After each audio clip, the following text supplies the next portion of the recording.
పిల్లలు ఈ రోజు మనము నెలలలో ముందు తర్వాత మధ్య నెలలు ఏదైతే వస్తుందో కృత్యం ద్వారా తెలుసుకుందామా.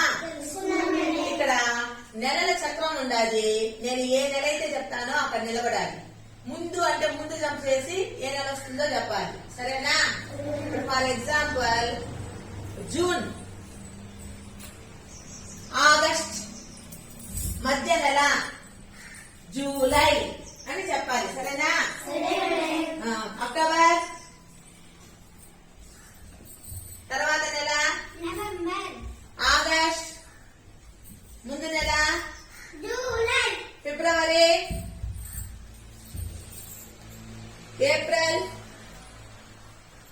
మధ్య నెల జూలై, తర్వాత నెల